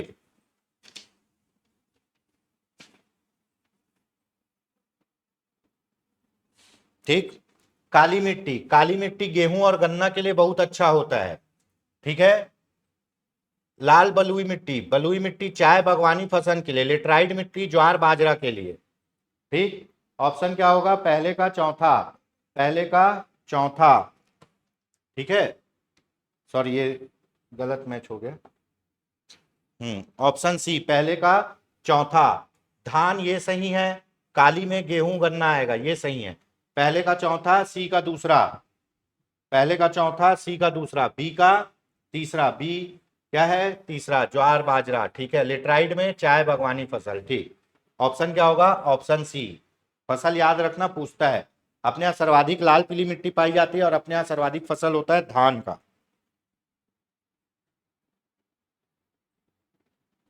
छत्तीसगढ़ में बघेल खंड के पठार में किस युग की चट्टानें प्रमुखता से पाई जाती है? बघेल खंड, पूर्वी बघेल खंड का पठार आप पढ़े हो, किधर? कोरिया, चांगाफार, देवगढ़ की पहाड़ियां, वहां किस युग की चट्टानें पाई जाती है? वहां अधिकांशतः जो चट्टानें हैं वो जुरासिक युगीन है। कौन सी? जुरासिक युगीन। छत्तीसगढ़ की भूवैज्ञानिक संरचना के संबंध में निम्नलिखित में से कौन सा कथन सत्य है? उत्तरी छत्तीसगढ़ में द्रविड़ प्रकार के शैल समूह पाए जाते हैं, नहीं। छत्तीसगढ़ के अधिकांश भाग में आर्कियन शैल समूह विद्यमान है, बिल्कुल सही। 50% भाग में है भैया, कितने? 50% भाग में आर्कियन है। ये सबसे पुराना शैल समूह है, लावा के ठंडा होने से बना है और जमीन में सबसे नीचे है। छत्तीसगढ़ में कडप्पा शैल समूह विद्यमान नहीं है। कैसे नहीं है भैया? हमारे छत्तीसगढ़ का मैदान कडप्पा शैल समूह से बना हुआ है। ठीक है, कडप्पा शैल समूह से बना हुआ है। चूना पत्थर मिलता है मध्य छत्तीसगढ़ में। ठीक है, और ये है 25 से 30%। उसके बाद गोंडवाना शैल समूह छत्तीसगढ़ के दक्षिण भाग तक। गोंडवाना शैल समूह, गोंडवाना से क्या निकलता है? कोयला। कोयला कहाँ है? ऊपर है, कोरिया कोरबा पूरा कोयला है गोंडवाना शैल समूह। ठीक है, नीचे क्या है? पूरा धारवाड़ है, लोहा। बीच में क्या है? चूना पत्थर, पूरा कडप्पा है। ठीक है, तो कौन सा सही है? केवल बी सही है। आगे देख लेते हैं, महानदी के उत्तरी भाग से मिलने वाली नदी का क्रम पूर्व से पश्चिम किस प्रकार है? मतलब ऐसे जाना है पूर्व से पश्चिम। ठीक है, पूर्व से पश्चिम, तो देखो कौन सी नदी है, कैसे जाएगी? ठीक है, सबसे पहले आएगा आपका केलो, केलो नदी, रायगढ़। उसके बाद मांड नदी, है ना, मैनपाट, फिर बोरई, और उसके बाद कोरिया में हसदेव नदी। तो ये वाला सीक्वेंस सही होगा। नदियों का क्रम भी याद रखना है। महानदी, ठीक है, ये महानदी ऐसे बह रही है। सबसे पहले आएगा केलो नदी रायगढ़, फिर मांड नदी, फिर बोरई नदी, फिर हसदेव नदी। ठीक है, तो पूर्व से पश्चिम, ऑप्शन बी। चलिए, रायपुर स्थित ट्रिपल आईटी में 21वीं छत्तीसगढ़ युवा वैज्ञानिक कांग्रेस, युवा वैज्ञानिक कांग्रेस 2026, बहुत इंपॉर्टेंट है ये, करंट अफेयर्स में आ गए। रायपुर स्थित ट्रिपल आईटी में 21वीं छत्तीसगढ़ युवा वैज्ञानिक कांग्रेस 2026 का शुभारंभ किसने किया? किसने किया? विजय शर्मा जी ने, उप मुख्यमंत्री विजय शर्मा जी ने किया है। ठीक है, उसके बाद राज्य का पहला एक्वा पार्क कहां बनेगा? राज्य का पहला एक्वा पार्क बनेगा आपका कहां पे? कोरबा में। राज्य का पहला एक्वा पार्क बनेगा कोरबा में। और लिथियम आयन बैटरी का प्लांट भी कहां लगेगा? कोरबा में। ठीक है, महतारी वंदन, अभी केवाईसी चल रहा है महतारी वंदन का, पूछ सकता है। महतारी वंदन की 25वीं किस्त किस तिथि को जारी हुई? किस तिथि को जारी हुई? 8 मार्च 2026 को, है ना। कंप्यूटर कॉल आता है ना कि मैं विष्णुदेव साहब बोल रहा हूं मेरी माताओं और बहनों, 8 मार्च 2026 को जारी हुआ है। ठीक है, अभी तभी मिलेगा जब केवाईसी होगा। ठीक, चलिए अगला क्वेश्चन। हाल ही में किन्हें इंद्रावती बेसिन विकास प्राधिकरण का उपाध्यक्ष नियुक्त किया गया है? देखिए, अध्यक्ष तो होंगे मुख्यमंत्री, उपाध्यक्ष किसे नियुक्त किया गया है ना। बेसिन मतलब वो क्षेत्र जहां इंद्रावती नदी सिंचाई करती है, तो वहां का उपाध्यक्ष, इंद्रावती नदी बेसिन का उपाध्यक्ष किसे नियुक्त किया गया है? शरद अवस्थी। किसे? शरद अवस्थी को। ठीक, अगला क्वेश्चन। फरवरी 2026 तक राज्य में लगभग कितने लाख टन धान की खरीदी की गई? ये क्वेश्चन पूछा जाएगा भैया। धान खरीदी अच्छे से पढ़ के जाना, मंडी निरीक्षक के लिए भी, आबकारी के लिए भी। ठीक है, तो फरवरी 2026 तक राज्य में लगभग कितने लाख टन धान की खरीदी की गई है? कितने लाख टन धान की खरीदी की गई है? 141 lakh ton, 141 lakh ton metric ton धान की खरीदी की जा चुकी है। ठीक है, वर्ष 2025-26 के स्थिर भाव बोल रहा है, स्थिर भाव 2011-12, ये वर्ष अभी चेंज होगा। ठीक है, 22-23 होगा। ठीक है, में सकल राज्य घरेलू उत्पाद में अग्रिम अनुमान बाजार मूल्य पर कितना लाख रुपए अनुमानित है? सकल राज्य घरेलू उत्पाद कितना लाख रुपए अनुमानित है? ठीक है, किस पर? आपके स्थिर भाव पर कितना है? 3,58,29,282 रुपए है। ठीक, अभी फरवरी में बजट और आपका आर्थिक सर्वेक्षण जो पेश हुआ है उसको भी बेसिक रट के जाना, देख के जाना, क्वेश्चन आएगा देखना। ठीक, बजट 2026-27 के अनुसार ब्याज व्यय कितना करोड़ रुपए अनुमानित है? मतलब हम लोग कितना करोड़ रुपए ब्याज में भुगतान करेंगे। ठीक है, कितना करोड़ रुपए ब्याज का भुगतान करेंगे इस साल? कितना करोड़ रुपए? 11,000 करोड़ रुपए, 11,000 करोड़ रुपए ब्याज में जाएगा सिर्फ। छत्तीसगढ़ में किन्हें कोलकाता में आयोजित international star film festival award में सम्मानित किया गया है? किसे? आपका एस अंशु धुरंधर को। किसको? एस अंशु धुरंधर को कोलकाता में आयोजित इंटरनेशनल स्टार फिल्म अवार्ड में सम्मानित किया गया है। छत्तीसगढ़ राज्य की जनसंख्या कितनी अनुमानित है आर्थिक सर्वेक्षण 2025-26 के अनुसार? ये एकदम भैया रट के जाना, जनसंख्या 3,10,68,000 अभी हमारी जनसंख्या अनुमानित है 2025-26 के अनुसार। अभी जनगणना प्रारंभ हो चुकी है, अच्छे से जनगणना करवाइएगा। ठीक है, अगला क्वेश्चन। छत्तीसगढ़ की कुल जनसंख्या में लगभग कितना प्रतिशत कृषि कार्य में संलग्न है? छत्तीसगढ़ की कुल जनसंख्या में लगभग 70% लोग कृषि या उससे संबंधित कार्य में संलग्न हैं, 70% लोग। ठीक है, अगला क्वेश्चन देख लेते हैं। उरांव जनजाति की प्रमुख उपजातियां हैं, उरांव जनजाति की प्रमुख उपजातियां कौन सा है? उरांव, धागड़, धुनका, सभी है उरांव जनजाति की प्रमुख उपजातियां, उपरोक्त सभी, उरांव, धागड़, धुनका। ठीक, अगला क्वेश्चन। किस अंग्रेजी विद्वान ने चिंदा भुजिया जनजाति की उत्पत्ति बिंजवार व गोंड जाति के विवाह से माना है? किसने माना है कि चिंदा भुजिया जनजाति की उत्पत्ति बिंजवार और गोंड जनजाति से हुआ है? किसने? रिजले ने। किसने माना है? रिजले ने। अगला क्वेश्चन, उरांव जनजाति पर, ठीक है, वर पक्ष वधु के पिता को सुपा भरना के रूप में शराब, बकरा, चावल, दाल, साड़ी आदि देते हैं। नगद राशि का रिवाज है। जब क्या होता है, वर पक्ष बारात लेके जाता है तो वधु पक्ष को सामान देता है, तो वो सामान को शुभ भरना बोलते हैं, जिसमें शराब देता है, बकरा, चावल, दाल, साड़ी आदि देता है। ठीक है, ये सही है। नगद राशि का रिवाज है, नगद राशि का रिवाज नहीं है, ये इनकी परंपरा है, इन चीजों को दिया जाता है। ठीक है, तो एक सही दो गलत, पहला सही है, दूसरा गलत है, नगद राशि का रिवाज नहीं है।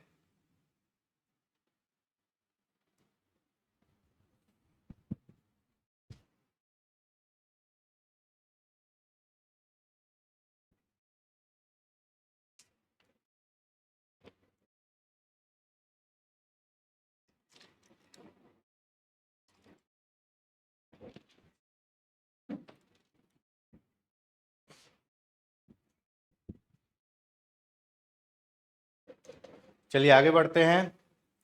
कौन सा नृत्य विवाह के तेल हल्दी रस्म से संबंधित है? हमारे यहाँ तेल हल्दी चखता है ना, तो बारात आता है तब तो भड़ौनी चलता है, ही भग भग। तो तेल हल्दी हल्दी से संबंधित कौन सा नृत्य है? तेल हल्दी से संबंधित नृत्य है कौन सा? आपका भाटा खाई नृत्य है ना। शादी ब्याह में तेल हल्दी से संबंधित नृत्य है भाटा खाई नृत्य, जनजातियों में होता है। ठीक, निम्नलिखित कथन को पढ़िए। कांडेल नहर सत्याग्रह, कोई भी एग्जाम हो, छत्तीसगढ़ का अगर पोर्शन है तो छत्तीसगढ़ के इतिहास में कांडेल नहर सत्याग्रह, जनजातियों का विद्रोह, ये जरूर पढ़ के जाना, इससे क्वेश्चन हमेशा आएगा। ठीक है, छोटा चैप्टर है, क्वेश्चन इससे बढ़िया बनते। कांडेल नहर सत्याग्रह जुलाई 1920 में हुआ था, बिल्कुल सही, बिल्कुल सही हुआ था। विद्रोह का कारण नहर के पानी का उपयोग करना था, बिल्कुल सही। धमतरी में कांडेल ग्राम में गांव वाले नहर का पानी का उपयोग कर रहे थे, अंग्रेज लोग उस पर टैक्स लगा रहे थे, तो ये विद्रोह हुआ। कांडेल नहर के सत्याग्रह का पंडित सुंदरलाल शर्मा ने नहीं किया, भैया इन्होंने ही किया था।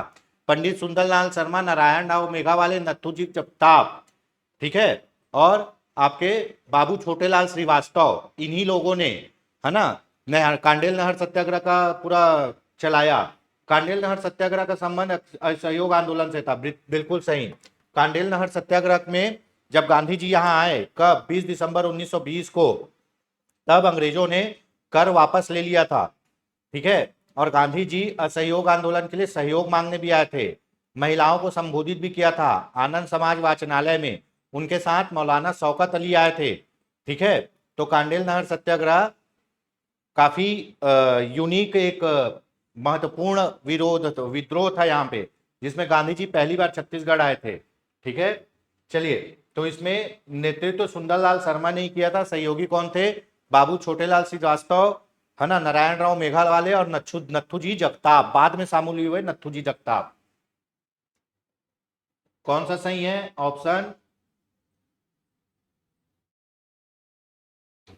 एक सही है, दो सही है, चार सही है, एक दो चार सही है। ठीक है, चलो भैया, मोस्ट इंपॉर्टेंट, अप्रैल 1920 में हुए बीएनसी मिल मजदूर आंदोलन का समझौता किसके द्वारा किया गया? उस समय आए थे श्रमिक नेता वीवी गिरी। 1920 में 36 दिन का हड़ताल हुआ, है ना, 36 दिन का हड़ताल हुआ, कहां पे? राजनांदगांव के बीएनसी मिल में। कौन कराए? है ना, ठाकुर प्यारेलाल सिंह। क्यों कराए? ठाकुर प्यारेलाल सिंह कराए। ठीक है, उसके बाद किसके पक्ष में फैसला गया? मजदूरों के पक्ष में फैसला गया। कारण क्या था? कारण था अधिक काम कम मजदूरी। कारण क्या था? अधिक काम कम मजदूरी, अधिक काम कम मजदूरी। जो वीवी गिरी आए तब मजदूरों के हित में फैसला सुनाया, 36 दिन तक हड़ताल चलाया, ठाकुर प्यारेलाल सिंह करवाए। इसके बाद 1924 में फिर हड़ताल हुआ। ठीक है, 3 बार हड़ताल हुआ है। खादी सप्ताह कब से कब तक आयोजित किया गया था? खादी सप्ताह बताइए भाई, खादी सप्ताह कब से कब तक आयोजित किया गया था? खादी को प्रमोट करने के लिए। ठीक है, 7 से 15 अक्टूबर, 7 से 15 अक्टूबर तक खादी सप्ताह का आयोजन किया गया था छत्तीसगढ़ में। वीएम भोसले के संबंध में असत्य कथन की पहचान करिए। ठीक है, इनका कार्यकाल 1788 से 1811 तक था, बिल्कुल सही। बिंबाजी भोसले के बाद कौन आए? व्यंकोजी भोसले। ठीक है, व्यंकोजी भोसले के बाद आपका रघुजी तृतीय के द्वितीय तृतीय के अवयस्क होने पर सुप्रिटेंड नियुक्त होने लगे। ठीक है, तो बिंबाजी भोसले के बाद आए व्यंकोजी भोसले 1788 से 1811 तक, बिल्कुल सही। व्यंकोजी भोसले ने छत्तीसगढ़ में 3 बार यात्रा की, बिल्कुल सही। इन्हें धुरंधर की उपाधि दी की, सही। परगना पद्धति की शुरुआत इसने की, बिल्कुल गलत। परगना पद्धति के सूत्रधार कौन थे? बिंबाजी भोसले। परगना पद्धति के सूत्रधार कौन थे? बिंबाजी भोसले। और जन्मदाता कौन था? विठल राव दिनकर। ये हमेशा पूछता है ना। परगना पद्धति का सूत्रधार बिंबाजी भोसले, जन्मदाता विठल राव दिनकर। ठीक है, तो कौन सा सही है?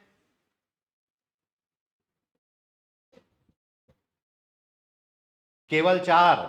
असत्य पूछ रहा है ना, असत्य। असत्य कौन सा है? केवल 4 है। ठीक है, चलिए। तो भैया बिंबाजी बिंबाजी भोसले का कार्यकाल तो सही है, 1788 से 1811। व्यंकोजी, सॉरी बिंबाजी बोल रहा हूं जी, व्यंकोजी भोसले का कार्यकाल तो सही है, 1788 से 1811। व्यंकोजी भोसले ने 3 बार यात्रा की, बिल्कुल सही। धुरंधर की उपाधि, बिल्कुल सही। परगना पद्धति के सूत्रधार बिंबाजी भोसले, जन्मदाता विठल राव दिनकर। 27 परगनों में विभाजित किया गया था छत्तीसगढ़ों को। चलिए, खुरिया का पठार स्थित है। खुरिया, खुरिया पठार कहाँ स्थित है बताइए? पठार मतलब ऊपर वाला जिला। खुरिया पठार है जसपुर पाट के उत्तर पश्चिम में। कहाँ है? जसपुर पाट के उत्तर पश्चिम में। अभी इस टाइप के क्वेश्चन पूछे जाने लगे। खुरिया का पठार जसपुर पाट के उत्तर पश्चिम में। ठीक है, छत्तीसगढ़ में निम्नलिखित में से किस स्थान में महापाषाण युगीन सभ्यता के अवशेष प्राप्त हुए हैं? महापाषाण युगीन छत्तीसगढ़ में कहा? टेंगना। कहा मिला है ये? टेंगना में। ठीक है, छत्तीसगढ़ में निम्नलिखित स्थानों में पाषाण युग के औजार कहाँ मिला? ये पाषाण युग पूछ रहा है। पाषाण युग, पाषाण युग के लिए कहा क्या प्रसिद्ध है जी? रायगढ़। काबरा पहाड़ जिला रायगढ़, ये पाषाण युगीन के लिए प्रसिद्ध है। ठीक है, अगला क्वेश्चन, निम्नलिखित कथन पढ़िए। प्राचीन छत्तीसगढ़ का ऊपरी भाग मौर्य साम्राज्य में सम्मिलित था। सरगुजा क्षेत्र की सीता बेगरा और जोगीमारा गुफाओं में मौर्यकालीन अभिलेख प्राप्त हुए हैं, बिल्कुल सही। अशोक के कलिंग अभिलेख से इसकी पुष्टि होती नहीं। अशोक के कलिंग अभिलेख में हमारी कोई बात नहीं कही गई है। ठीक है, तो क्या होगा इसका आंसर? 1 और 2 सही है केवल। छत्तीसगढ़ का ऊपरी भाग मौर्य साम्राज्य में सम्मिलित था। मौर्य आए थे हमारे यहाँ, समुद्रगुप्त, है ना। ठीक है, सरगुजा क्षेत्र, सीखा बेगरा, जोगीमारा गुफा में मौर्यकालीन अभिलेख प्राप्त हुआ है, लिपि ब्राह्मी है। ठीक है, ये भी पता है। और इसकी जानकारी अशोक के कलिंग अभिलेख से प्राप्त नहीं होती है, तो ये गलत है। तो कौन सा सही है? 1 और 2 सही है। छत्तीसगढ़ में असहयोग आंदोलन के दौरान रायपुर में राष्ट्रीय विद्यालय रायपुर में राष्ट्रीय विद्यालय की स्थापना में निम्नलिखित व्यक्तियों ने योगदान दिया था। रायपुर में राष्ट्रीय विद्यालय की स्थापना किसने किया? सहयोग आंदोलन में हमने क्या किया? सब चीज स्वदेशी अपनाना चालू किया, अंग्रेजों से सहयोग लेना कम कर दिया, खत्म कर दिया। तो कौन कौन रायपुर में राष्ट्रीय विद्यालय की स्थापना किए थे? ठीक है, माधवराव सप्रे किए थे, महंत लक्ष्मी नारायण दास भी किए थे, और दानी भी किए थे।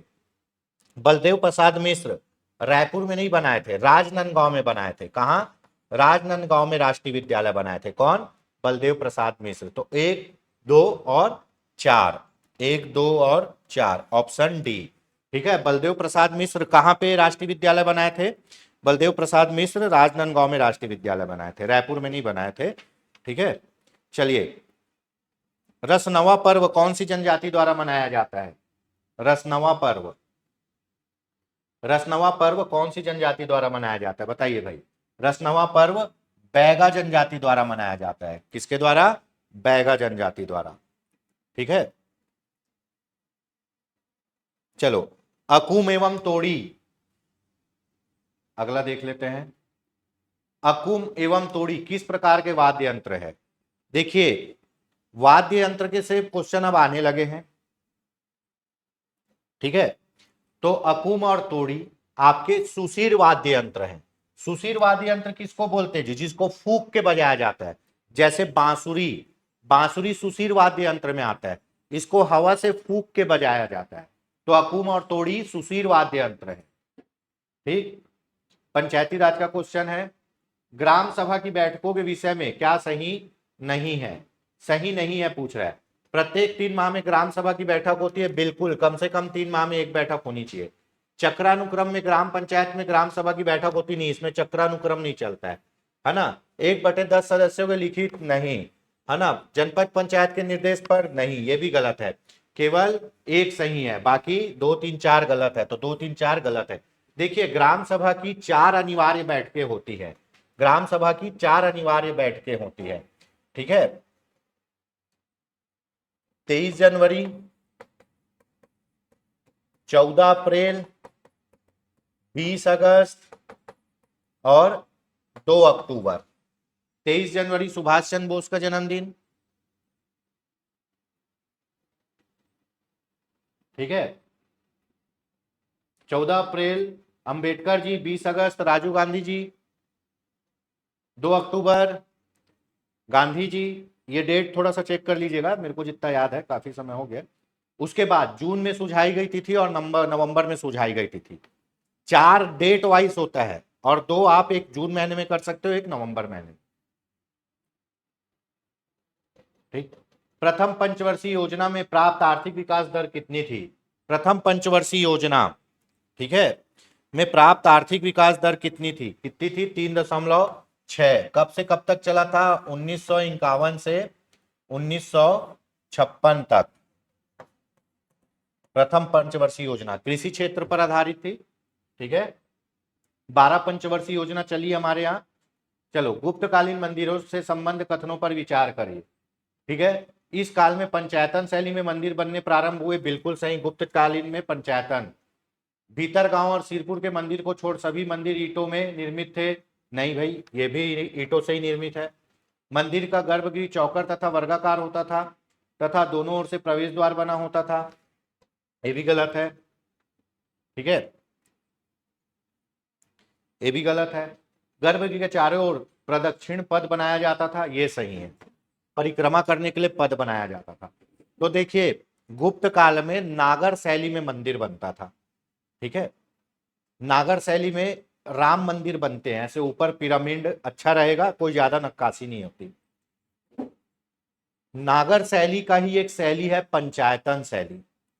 पंचायतन शैली में मुख्य मंदिर केंद्र में होता है, उसके चारों ओर 4 और मंदिर होते हैं, है ना। तो पंच आयतन, आयताकार में, ठीक। मुख्य मंदिर बीच में होगा, 4 मंदिर आजू बाजू में होंगे, इसको बोलते हैं पंचायतन शैली, ठीक है।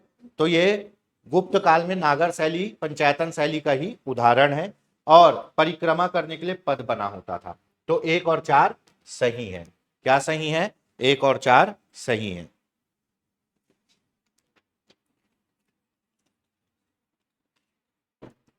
बहुत बढ़िया क्वेश्चन आया है हिस्ट्री से। निम्नलिखित व्यक्ति भारत में किसी न किसी समय आए हैं, कब? तो उनके आने के कालक्रम को व्यवस्थित करिए। तो आपको पता होगा, चंद्रगुप्त मौर्य में आया कौन? मेगस्तनीज। तो सबसे पहले आया मेगस्तनीज। चंद्रगुप्त मौर्य के शासनकाल में कौन आया? मेगस्तनीज, ठीक है। उसके बाद आया फाहयान। फाहयान किसके शासनकाल में आया? फाहयान चंद्रगुप्त द्वितीय विक्रमादित्य के शासनकाल में आया फाहयान। उसके बाद आया वेनसांग। वेनसांग किसके शासनकाल में आया? वेनसांग आया हर्षवर्धन के शासनकाल में। ऐसा माना जाता है हर्षवर्धन के शासनकाल में ही आपका कुंभ का मेला का आयोजन होता था, ऐसा माना जाता है। हर 12 साल में राजा अपनी पूरी संपत्ति दान करता था। वेनसांग। उसके बाद कौन आया? इत्सिंग। हर्षवर्धन के बाद जब कोई केंद्रीय संस्था नहीं थी, दक्षिण में चालुक्य और पल्लवों का राज्य था, तब इत्सिंग आया। इत्सिंग नालंदा विश्वविद्यालय में 10 साल पढ़ा, ठीक है। तो सबसे पहले आया मेगस्तनीज चंद्रगुप्त मौर्य, फाहयान चंद्रगुप्त द्वितीय, वेनसांग हर्षवर्धन, मेगस्तनीज कोई केंद्रीय संस्था नहीं थी, चालुक्य और के समय में आया है, ठीक है। Option B. अभिलेख जिसमें यह प्रमाणित होता है कि चंद्रगुप्त का प्रभाव पश्चिम भारत पर था, है ना, ऐसा अभिलेख जो ये बताता है कि चंद्रगुप्त पश्चिम भारत पर भी राज्य किया। कौन सा? रुद्रदामन का जूनागढ़ अभिलेख। रुद्रदामन का जूनागढ़ अभिलेख बताता है कि चंद्रगुप्त पश्चिम भारत में भी राज किया है।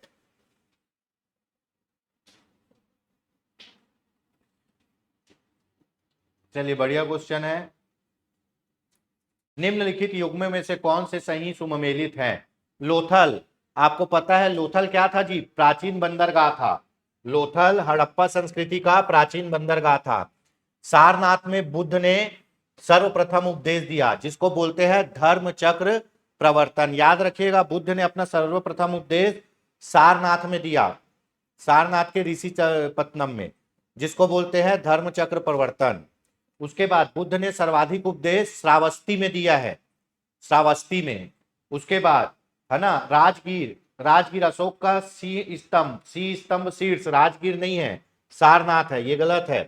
ठीक है। नालंदा बौद्ध अधिगम का महान पीठ, नालंदा बौद्ध अधिगम का महान पीठ, ठीक है, सही है ये, है ना। तो कौन कौन सा सुमेलित है? 1, 2 और 4 सुमेलित है। 1, 2 और 4 सुमेलित है। लोथल क्या है? लोथल तो आपको पता है, लोथल और सुतकोदा बंदरगाह थे, है ना। उसके बाद सारनाथ में प्रथम उपदेश दिए, नालंदा बौद्ध से संबंधित है, बौद्ध विहार। ठीक।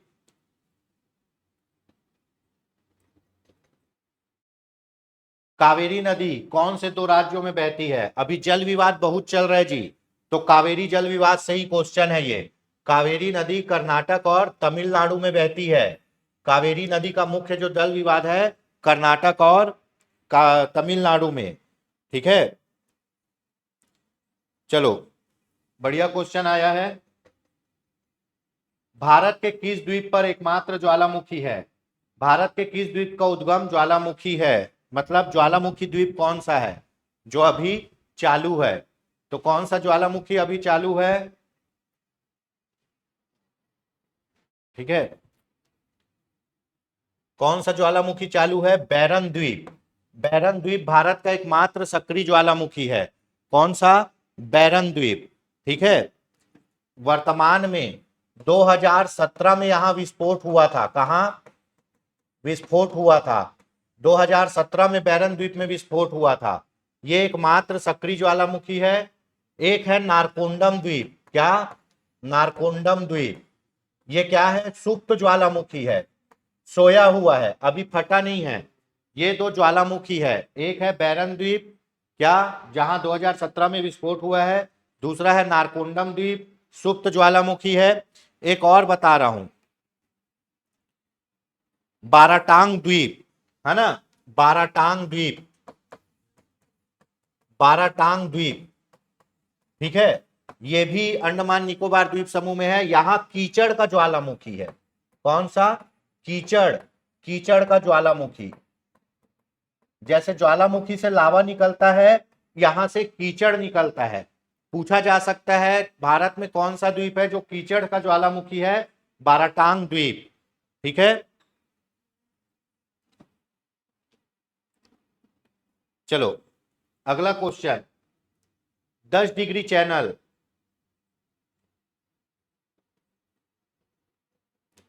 10 डिग्री चैनल, 10 डिग्री चैनल किसको अलग करता है?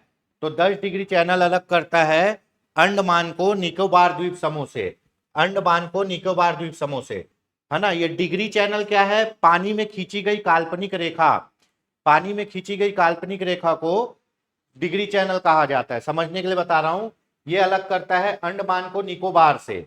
और 8 डिग्री चैनल किसको अलग करता है? 8 डिग्री चैनल अलग करता है मालदीव को, मालदीव को मिनिकॉय से, मालदीव को मिनिकॉय से अलग करता है। किस कौन? 8 डिग्री चैनल। 10 डिग्री 8 डिग्री बहुत पूछता है। भारत की तट रेखा की कुल लंबाई कितनी है? भारत की तट रेखा मतलब भारत के समुद्री तट की रेखा कुल लंबाई कितनी है? कुल लंबाई है 7516 किलोमीटर। भारत की तट रेखा की कुल लंबाई 7516 किलोमीटर, जिसमें सबसे ज्यादा लंबी तट रेखा कौन से राज्य की है? गुजरात की, है ना। सबसे ज्यादा लंबी तट रेखा गुजरात की, और उसके बाद आंध्र प्रदेश की है। ठीक से।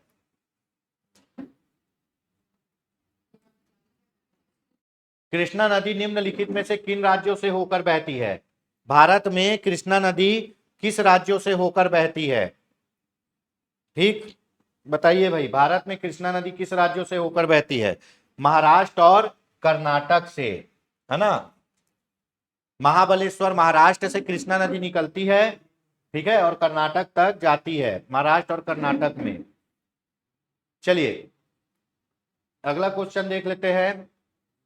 सूची 1 को सूची 2 से सुमेलित करिए। पुस्तक और उनके लेखक।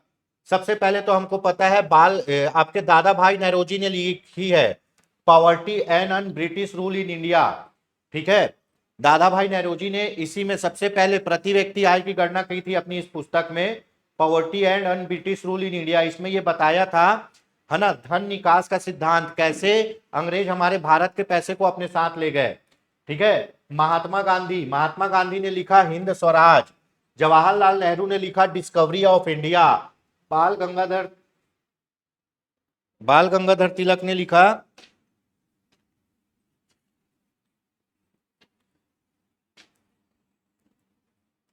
The Arctic home in the Vedas. बाल गंगाधर तिलक, पुस्तक के नाम भी पूछ सकता है। ठीक है, तो ये तो आप बहुत पढ़े ही, अपन कई बार पढ़ा है। दादा भाई नौरोजी ने poverty and British rule in India लिखा, जवाहरलाल नेहरू ने Discovery of India, Gandhi ji ने हिंद स्वराज, बाल गंगाधर तिलक ने Arctic home in the Vedas. तो इस अनुसार आपका ऑप्शन क्या हो गया? Option C. अगला क्वेश्चन देख लेते हैं।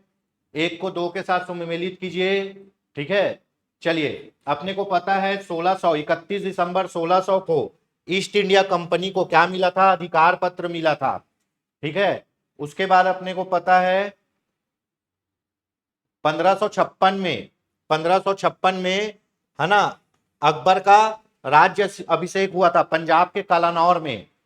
ठीक है, 1680 में शिवाजी का 3 अप्रैल 1680 को शिवाजी का देहांत हो गया था। ठीक है, उसके बाद 1739 में नादिर शाह ने 1739 में नादिर शाह ने दिल्ली पर आक्रमण किया और क्या लूट के ले गया? मयूर सिंहासन। क्या? मयूर सिंहासन और कोहिनूर हीरा ले गया। कौन? नादिर शाह।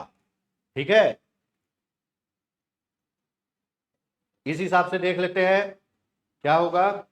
पहले का 5, दूसरे का 4, पहले का 5, दूसरे का 4। ऑप्शन बी क्या होगा? Option B. ठीक है ना। 1556 में क्या हुआ? अकबर का राज्यरोहण हुआ 14 वर्ष में, अल्प अवस्था में 1631 दिसंबर 1600 को ईस्ट इंडिया कंपनी को अधिकार पत्र प्रदान किया गया भारत में। ठीक है, 1680 में शिवाजी की देहांत हो गई, शहीद हुए, वीर गति को प्राप्त हुए। 1739 में नादिर शाह ने दिल्ली पर आक्रमण किया।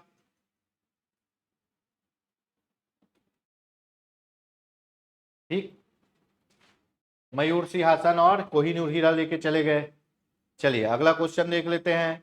भारतीय संविधान के अनुच्छेद 352 के अंतर्गत आपातकाल की घोषणा तभी की जा सकती है जब भारत के किसी भाग की सुरक्षा को निम्नलिखित खतरा हो। क्या हो?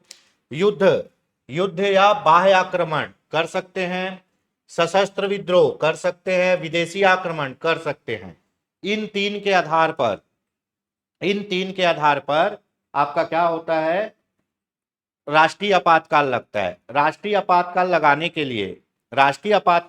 के लिए मंत्रिमंडल की लिखित सिफारिश जरूरी है। केवल प्रधानमंत्री के बोलने से राष्ट्रीय आपातकाल नहीं लगेगा। ठीक है, तो किस कारण से लग सकता है? युद्ध एवं बाहर आक्रमण, विदेशी आक्रमण, सशस्त्र विद्रोह। ठीक है, आंतरिक अशांति के आधार पर सशस्त्र विद्रोह शब्द लाया गया। पहले आंतरिक अशांति का जो आधार था उसके आधार पर इंदिरा गांधी ने दुरुपयोग कर दिया था।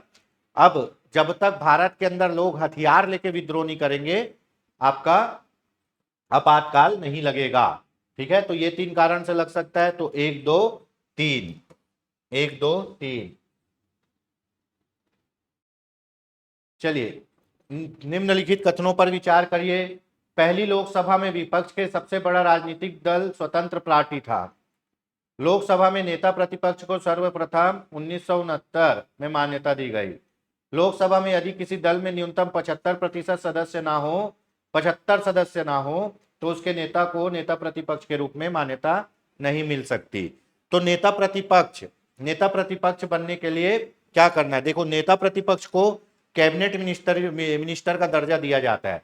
इसका काम है सरकार को क्या करना? सवाल पूछना और सरकार से जवाब मांगना।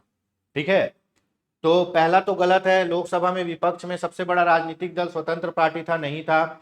लोकसभा में नेता प्रतिपक्ष को सर्वप्रथम 1969 में मान्यता दी गई, बिल्कुल सही। देखिए क्या हुआ, 1969 के पहले कोई ऐसा विपक्षी दल था ही नहीं जिसके पास लोकसभा में 10% सीट हो। लोकसभा में विपक्ष का नेता बनने के लिए आपके पास 10% सीट होनी चाहिए, तो 550 का कम से कम 55 सीट होना चाहिए, तभी आप लोकसभा में विपक्ष का नेता बन पाओगे। ठीक है, तो ये तो गलत हो गया, 75 सदस्य ना हो। ये बोल रहे हैं कि लोकसभा में आप विपक्ष के नेता तभी बन पाओगे जब आपके पास लोकसभा में कुल सदस्य संख्या का 10% सीट हो।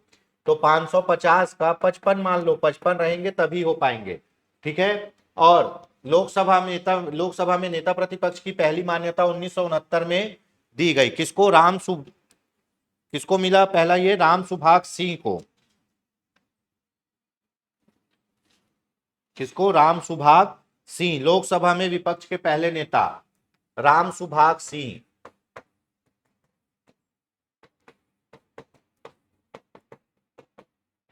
राम सुभाष सिंह। ठीक है, तो इसमें कौन सा सही है? केवल 2 सही है। पादप जाइलम में एकमात्र जीवित ऊतक कौन सा होता है? देखो भैया, पादप जाइलम में एकमात्र जीवित ऊतक जाइलम पेरेन्काइमा होता है। सभी ऊतक मर जाते हैं, ये लास्ट तक जीवित रहता है, भोजन और पानी का संचरण करता है। ठीक है, साइंस का क्वेश्चन है। उस बाहरी बल का नाम बताइए जो किसी पिंड की वृत्ति गति के दौरान केंद्र की ओर करता है। 2 प्रकार के बल पढ़े हो, है ना? एक बोलता है अभिकेंद्र बल। क्या बोलता है? अभिकेंद्र बल।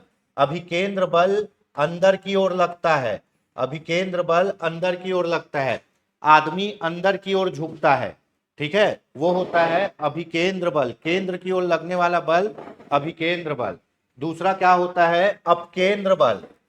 दूसरा क्या होता है? अपकेंद्र बल। ये केंद्र से बाहर की ओर लगता है, ये केंद्र से बाहर की ओर लगता है। ठीक है, तो क्या होता है, जब आप रोड में गाड़ी चलाते हो, मोड़ आता है और आप झुकते हो, तो वो अभिकेंद्र बल है ना? और जब वॉशिंग मशीन में कपड़ा सूखता है तो पानी बाहर फेंकाता है, वो है अपकेंद्र बल। तो केंद्र की ओर लग रहा है, तो ये क्या होगा? अभिकेंद्रीय बल। ठीक, भारत के संविधान के अनुसार केंद्र की कार्यपालिका शक्ति किसमें निहित होती है? आपको पता है, अनुच्छेद 53 में कहा गया है भारत का एक राष्ट्रपति, 52 में कहा गया है भारत का एक राष्ट्रपति होगा। अनुच्छेद 53 में कहा गया है वो कार्यपालिका शक्ति का प्रमुख होगा। तो हमारे यहाँ सभी काम किसके नाम से होते हैं? भारत के राष्ट्रपति के नाम से।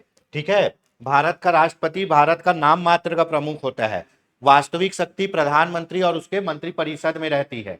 ठीक है,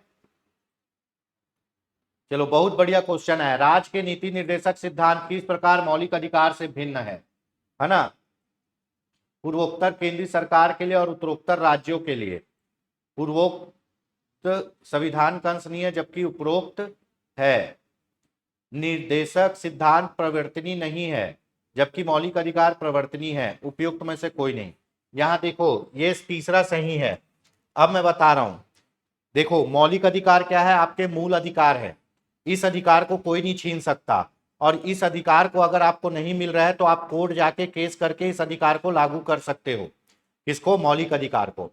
राज्य के नीति निर्देशक तत्व वो बातें हैं जिनको राज्य अपने नीति और निर्देशन बनाते समय शामिल करेगी, पर राज्य इसको शामिल करे या ना करे, ये राज्य की मर्जी है। इसके लिए आप कोर्ट नहीं जा सकते। तो राज्य के नीति निर्देशक तत्व को आप कोर्ट से लागू नहीं करा सकते, वो राज्य की इच्छा है, राज्य आपको दे या ना दे। लेकिन मौलिक अधिकार आपका अधिकार है, अगर राज्य आपका मौलिक अधिकार छीनता है तो आप कोर्ट जाके अपना मौलिक अधिकार ले सकते हो। इसीलिए बोलते हैं कि मौलिक अधिकार ऋणात्मक है, क्यों? क्योंकि वो सरकार को बांधती है। और राज्य के नीति निर्देशक तत्व धनात्मक है, क्यों? क्योंकि वो सरकार को स्वतंत्रता देती है। ठीक है, जैसे मौलिक अधिकार में आपका शिक्षा का अधिकार है, अगर आपको स्कूल में पढ़ाई नहीं हो रही है, आप कलेक्टर के पास जाओ, वो आपके पढ़ाई की व्यवस्था करेगा, आपको आपका अधिकार देगा। और राज्य के नीति निर्देशक तत्व में क्या आता है? क्या? शराब और मादक द्रव्य के बिक्री पर प्रतिबंध। तो आप ये नहीं बोल सकते कि जाके कोर्ट में कि राज्य के नीति निर्देशक तत्व में लिखा गया है कि शराब की बिक्री नहीं होनी चाहिए, इसको बंद करो। तो नीति निर्देशक तत्व को कोर्ट से लागू नहीं कराया जा सकता, वो राज्य की इच्छा है। राज्य चाहे तो शराब बंद करेगी, नहीं तो नहीं करेगी। ठीक है, तो दोनों में यही फर्क है कि राज्य के नीति निर्देशक तत्व को कोर्ट से लागू नहीं करवा सकते, मौलिक अधिकार को कोर्ट से लागू करवा सकते हैं। चलो, बढ़िया क्वेश्चन आया है भैया, एनालिसिस वाला क्वेश्चन आया है, बढ़िया है ये। सामाजिक, आर्थिक एवं राजनीतिक क्षेत्रों में समान अधिकार निर्मित करने के उद्देश्य से राज्य असमान लोगों के लिए भिन्न व्यवहार कर सकता है। बिल्कुल सही। सामाजिक समानता, राजनीतिक समानता, आर्थिक समानता के लिए सरकार लोगों के साथ भेदभाव कर सकता है। आप बोलोगे सर कैसे भेदभाव कर सकते हैं? देखिए, जो कम और पिछड़े लोग हैं उनको आरक्षण दे सकता है, उनको फीस में छूट दे सकता है, उनको और कई जगह पे आरक्षण दे सकता है, मतलब उनको आगे ला सकता है।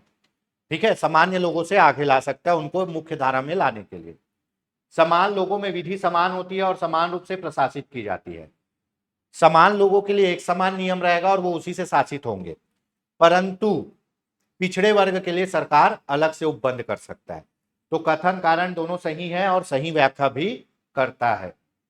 ठीक है, तो ऑप्शन होगा ऑप्शन डी। इसमें आप देखना, पहले तो बोलते हैं समानता, लेकिन सरकार जो कमजोर और पिछड़े वर्गों को आगे लाने के लिए उनको अलग से आरक्षण और बाकी चीजें दे सकती हैं।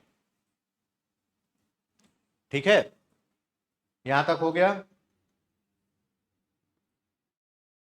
अगला क्वेश्चन, समानता का अधिकार संविधान में निम्नलिखित अनुच्छेद में है, बताइए भाई किस अनुच्छेद में है?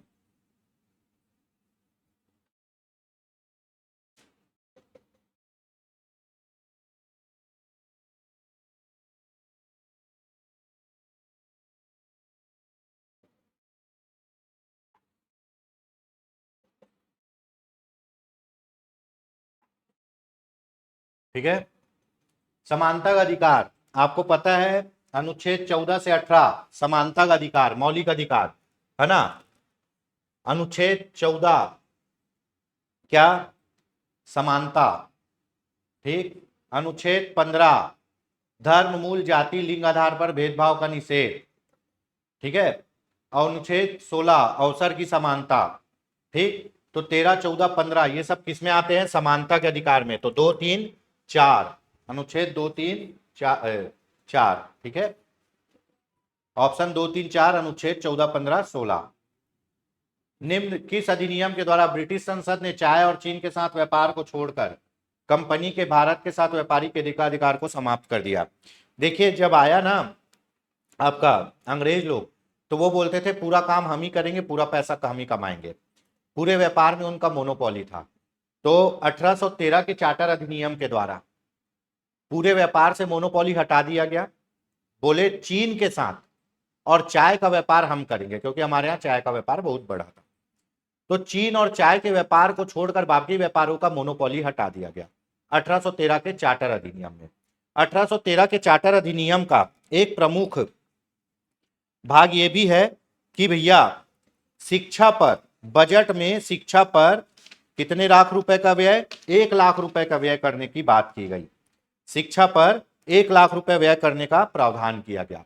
और 1813 के चार्टर अधिनियम के द्वारा ही ईसाई मिशनरियों को भारत में आने का आपका अधिकार भी मिला। ठीक है, तो 1813 का चार्टर अधिनियम बहुत पूछता है। इसमें कंपनी के एकाधिकार को समाप्त कर दिया, केवल चाय और चीन के व्यापार को रखा गया। तो 1813 का चार्टर अधिनियम। ठीक,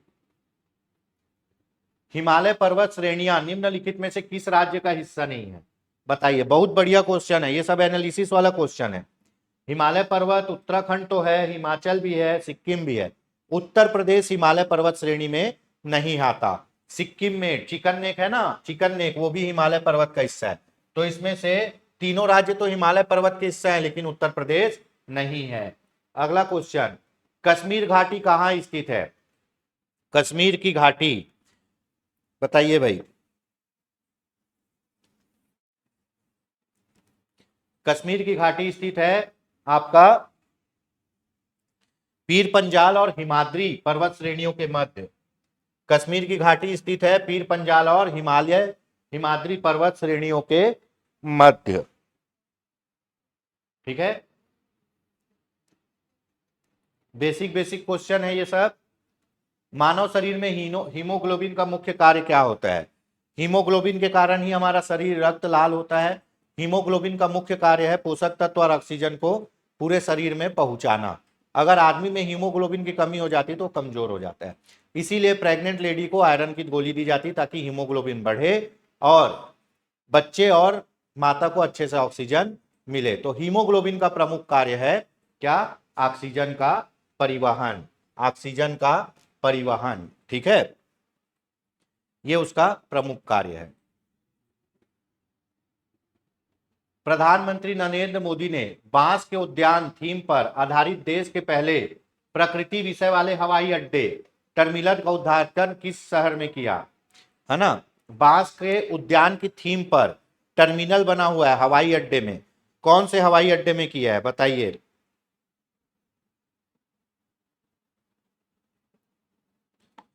कौन से हवाई अड्डे में किया है बताइए? ये है आपका गुवाहाटी असम में। गुवाहाटी असम में, है ना, यहां पर बांस की थीम पर नया टर्मिनल बनाया गया है। और आपके इस हवाई अड्डे का नाम क्या है? इस हवाई अड्डे का नाम है गोपीनाथ बारदोली हवाई अड्डा। ये पूछा गया है कई बार, रेलवे एसएससी में पूछा जाता है। कौन सा? गोपीनाथ बारदोली, बारदोली सत्याग्रह, गोपीनाथ बारदोली, ठीक है। हवाई अड्डे का नाम है बांस के उद्यान की थीम पर। और ये टर्मिनल को चला कौन रहा है? अडानी चला रहा है, उसी को मिलेगा भैया, और किसको मिलेगा? चलो, केंद्रीय बजट 2026-27 में वित्त मंत्री निर्मला सीतारमण द्वारा की गई घोषणा के अनुसार नया आयकर अधिनियम कब से लागू होगा? बहुत इंपॉर्टेंट क्वेश्चन है। नया आयकर अधिनियम कब से लागू होगा बताइए?